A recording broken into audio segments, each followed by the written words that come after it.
Hi friends, welcome back to Deep Dive with Nema. I am here with a very special guest. She's a popular guest on the podcast. Allow me to introduce you again. If you're new, this is Ms. Ngaisi Peters. Ngaisi, hi. Hi. Today we're going to talk about the money Let's talk about mindset. money, baby. Ka-ching, ching. Let's talk about money, baby. Let's talk about you and Me. All right, cool. So let's just deep dive right in there. All right, we're gonna start simple. Okay. Yeah? What did you study in school? Psychology. Oh, and what are you doing now? Not psychology. The story of our lives. Yo. Now I work as an admissions officer at a school. Yeah. Yeah. What was your first job and how old were you? My first job was online writing. I grew up in a household that had no way of getting money from my parents. Yeah. So I had to figure out ways to get it myself. Yeah. And my first job that paid me was an online writing job. Nice. And how old were you? Like, how old? 19? Yeah. Do you mind me asking how much you earned? It was I got paid by word count. So, and I was in Kenya, so I was getting paid in Kenya shillings. I think like 300 words was 200 shillings. Yeah. I think. I don't remember the rates, but it was enough to get me by as a 19-year-old. Okay, Yeah. that's good. I don't know, I'm trying to remember my first job. Like, I've done so many little jobs here and there growing up. That's really good. Yeah, because I remember there was a time I worked for, Lipa na M-Pesa for Safaricom, where you go register the businesses, convince them to register on Lipa na M-Pesa, and why it's good for them, and then we got commission. So I think at that time, I think I was like 18. We were paying like 10,000 shillings. A day? Kenyan. No, a month. Kenyan shillings a month. I was so excited. I was so thrilled. I called my mom. I was like, Mom, I got a job. I'm making money. And then she's like, that's so cool. How much are you making? I told her, and she was like, that's exciting. I was like, yeah. And then we went on to, what was your second job?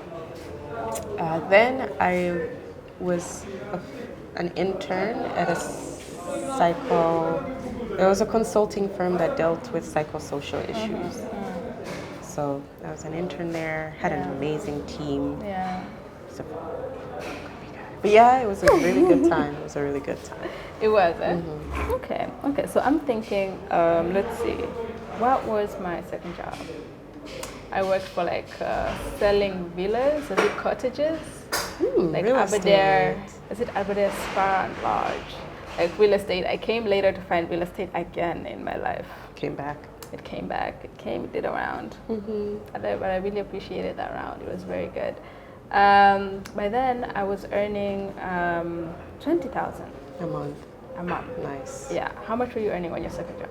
I think they paid me. Did they even pay me? I don't think it was a paid internship. Yeah. It wasn't. So I was doing the internship and the writing gigs.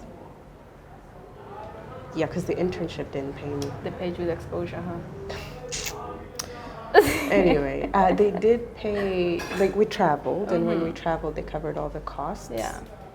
But when we were interning, did we even get transport? I don't think so.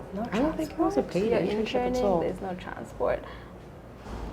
Yeah, We're man. going to touch on that. Like, I don't understand how you expect this person, by that time they just finished school, they have no money, literally.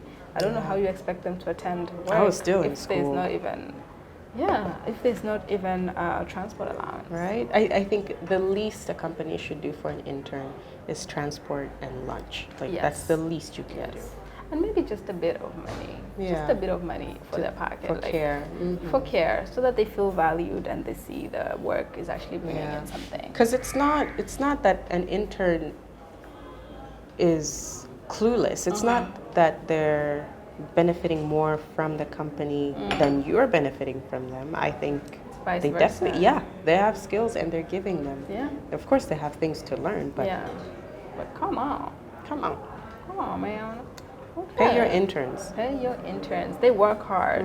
In as much as you're giving them skills, they have to live. Some of them you'll find they're already paying rent. Yeah. And by the time you're paying them with exposure, of course it's nice because it will look good on their CVs. Then after that, the next employer will feel comfortable enough to say, oh, this person worked for the Big Fours, maybe, an example. For the Big Fours, okay, maybe they can comprehend and they can take on this and this task. Yeah.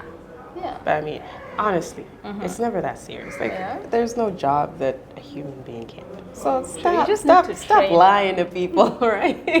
You just need to train them. You just need to train them. Yeah.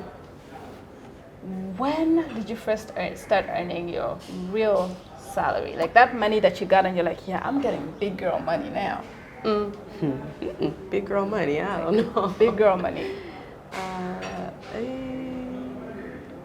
I think big girl money was my current job. Ooh. It took a while. I mean, even small girl money in my first officially employed job, it was much more than I'd earned up to that point. So it's like, yay. Awesome. Yeah. I want to know, what did you do with your first salary? Do you remember what you did? No. Oh no. Did you know? Probably bought home stuff for my house. Yeah? Yeah. Do you remember that first feeling you get when you buy the stuff and you're like, it's my first paycheck? I'm buying this shit with my money. Shit, I know. I remember with mine, I think I bought my mom something. I bought my mom a watch.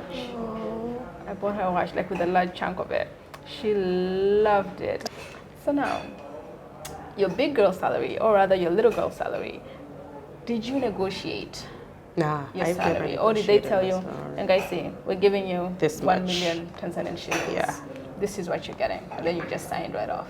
I know in looking for jobs, I read all that online stuff about what you should do. And yeah, negotiating was up there, but I was like, I'm not that aggressive and I don't really know how to navigate negotiations. So I was just like, yeah, I'll take it. I'll make it work. Yeah. I think it's the same for me as well. Because if I think of my first little girl job, the one where I was getting paid 20,000, I didn't negotiate for that. I was so happy. I was like, oh my God, they want to employ me. They want to give me money. I have skills someone wants to change for with the money. I was happy with any amount I got. But then I realized the older I got, after that job, the next one, I got another job actually that was also paying 20,000, and I was like, okay, cool. Then after that, I got another one, and I still didn't negotiate. But this time, it was around 50,000 Kenyan shillings. And then I'm like, okay, where with the big dogs now? Where with the big dogs now? Then I started negotiating from then on. How'd that go? It went well, actually. It went well.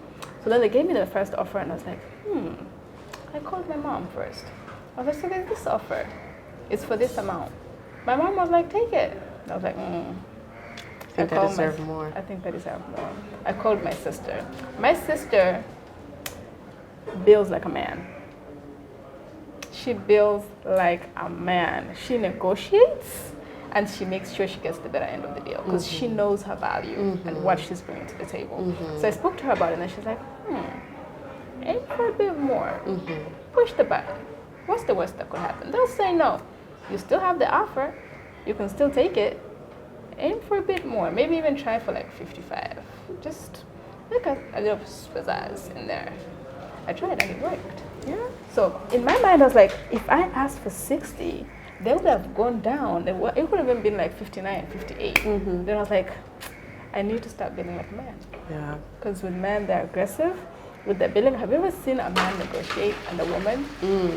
I feel like we're more empathetic with negotiations. Like, I understand your point of view as an organization. You have bills. You're going through this and this. A man is like, nah. A man is like, that's not my problem. You need my skills. I need the money. Let's get this over with. Your expenses are your problem. That's a you problem. And they're logical about it. Yeah. Have you ever billed like a man? No, I've never negotiated. Never. Yeah. Yeah. Would you ever take on negotiating? I think I would negotiate if I truly feel that what the offer that's on the table is not up to par. Yeah. Yeah. Okay. So you're a fair person. I mean, I don't know if I'm fair, but yeah, I think that's the time I would negotiate. Okay, that's understandable. So now, with speaking on negotiating and just earning more, I want to touch on, I know this is about money. We're going to get to the money part.